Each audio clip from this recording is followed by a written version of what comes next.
ध्याये नित्यं महेशं रजतगिरिनिभं चारुचंद्रम बतंशं रत्नकल्पो जोड़ांगम परशुमृगवरा भीतिहस्तं प्रसन्नम पदमासीनं समन्तात् स्तुतममरगणै व्याघ्रकृतिं वसानं विश्वाद्यं विश्ववन्द्यं निखिलभयहरं प्रभु पंचवक्त्रम त्रिनेत्रम।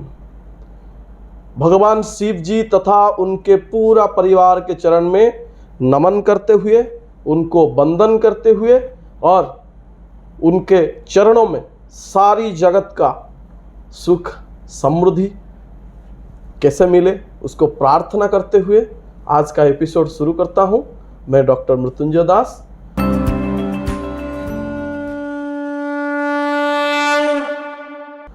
तो दोस्तों, आज आइए हम बात करते हैं कि आपका घर में बच्चा जो स्टडी कर रहा है, जो स्टूडेंट लोग हैं, उनका अच्छा पढ़ाई होने का बाद रिजल्ट क्यों अच्छा नहीं आता है। दूसरा चीज़, कुछ बच्चे जिनको खेलने के लिए अगर छोड़ दीजिए तो उनका स्वास्थ्य सही होता है, लेकिन जब आप बोलेंगे कि बेटा थोड़ा पढ़ाई कर ले तो उनका स्वास्थ्य बिगड़ जाता है, ऐसा ही एंजाइटी आता है, ऐसा कुछ होने लगता है। तो वास्तु का साथ इसका क्या रिलेशन है और क्या रेमेडी करने से ये सारी समस्या दूर होगा, आइए बातचीत करते हैं। कार्यक्रम आपका भाग्य। तो दोस्तों, पहले हम लोग डिस्कस करते हैं उन बच्चों का बारे में जिनको पढ़ाई करने के लिए मन ही नहीं होता है। पहले आपको देखना है आपका घर का कितना डिग्री में आपका बच्चा पढ़ाई कर रहा है। Most important thing, write down. आपका घर का कितना डिग्री में बच्चा पढ़ाई कर रहा है, पहला सवाल। और पहला एडवाइस जो भी मान लीजिए, 45 डिग्री में नहीं होना चाहिए नॉर्थ ईस्ट में, तो बच्चा नहीं पढ़ेगा। दूसरा जगह आपको बोल रहा हूं, 60 डिग्री से 80 डिग्री वहां पे भी बच्चा नहीं पढ़ना चाहिए। और साउथ ईस्ट और ESE जिसको हम बोलते हैं 100 से 120 डिग्री एंजाइटी एंड चॉर्निंग का जोन है। यहाँ पे अगर बच्चा बैठ के पढ़ाई करेगा तो उसका पढ़ाई के लिए मन ही नहीं आएगा। और दूसरा मैं बोल रहा था आपका 50 डिग्री से लेकर 70 डिग्री जो होता है रिक्रिएशन एंड फन, उन बच्चों को खेल में ज़्यादातर शौक रहता है। तो कौन सा दिशा में और कितना डिग्री में बच्चा का पढ़ाई का कमरा करना चाहिए, और अगर पढ़ाई का कमरा करने के लिए ज़्यादा कमरा आपका पास नहीं है, भाड़े में रहते हैं या छोटा मकान है, तो किस जगह में करना चाहिए लिख लीजिए। पहला, आपका घर में सेंटर में खड़ा रहिए, कंपास पकड़िए और आप देखिए पर्टिकुलरली जहाँ साउथ वेस्ट होता है वहाँ से आपका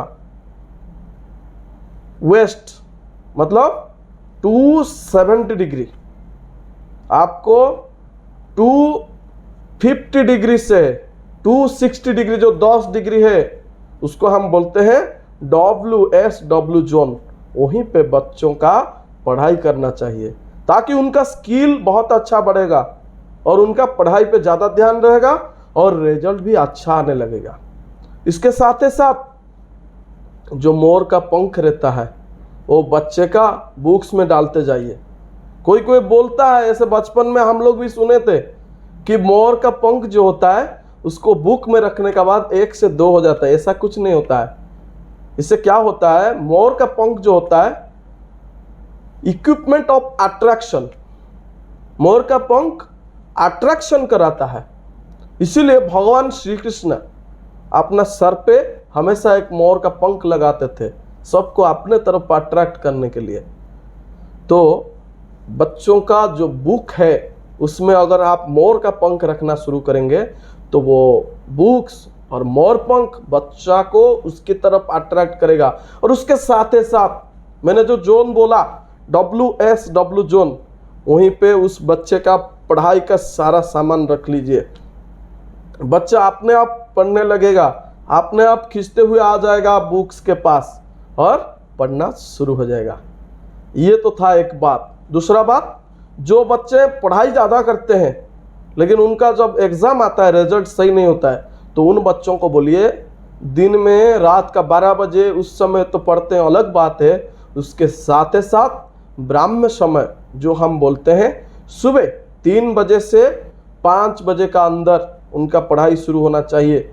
और उसके साथ साथ पिछले एपिसोड में हम भी बताए थे कि ऐंग मंत्र को जप करने के लिए, तो इन बच्चों को भी बोलिए यथासाध्य ऐंग मंत्र को जप करें और मैया का शरणापन्न हो जाए। दोनों देवी देवताओं को आपको मन में ध्यान करना। मैं नहीं बोलता हूँ कि आप घी जलाइए, दिया जलाइए, भोग लगाइए, पंचोपचार, दशोपचार, षोडशोपचार पूजा कीजिए, इतना भी जरूरत नहीं। मानस उपचार, मन में ध्यान कीजिए। वंदे वाणी विनायक, वाणी बोले तो मैया सरस्वती, विनायक बोले तो भगवान गणेश जी। तो इन दोनों को आप पढ़ाई से पहले थोड़ा ध्यान करते पढ़िए। और इसके साथ साथ हर शाम को बच्चों याद रखिए, हर शाम को अपना जो बुजुर्ग लोग हैं, माता पिता और जो बड़े लोग हैं, उनके पैर स्पर्श करके अपना सर में लगाइए और उनके सामने मथा झुकाइए, ताकि नम्रमति फली न वृक्षा, उस न्याय पे आपका जो वृक्ष है, आप जो वृक्ष है और आपका जो दिमाग है वो जैसे फलंती, फलते हुआ जिसमें फल होता है वो वृक्ष, वैसा ही हो जाएगा विद्या परिपूर्ण वृक्ष या विद्या परिपूर्ण शरीर। तो ये तो था आज का एपिसोड का कुछ टिप्स आप लोगों के लिए। इसके साथ साथ हमारा चैनल को लाइक, शेयर, सब्सक्राइब कीजिए ऐसे ही कुछ ज़रूरत टिप्स पाने के लिए और नया नया टॉपिक जानने के लिए।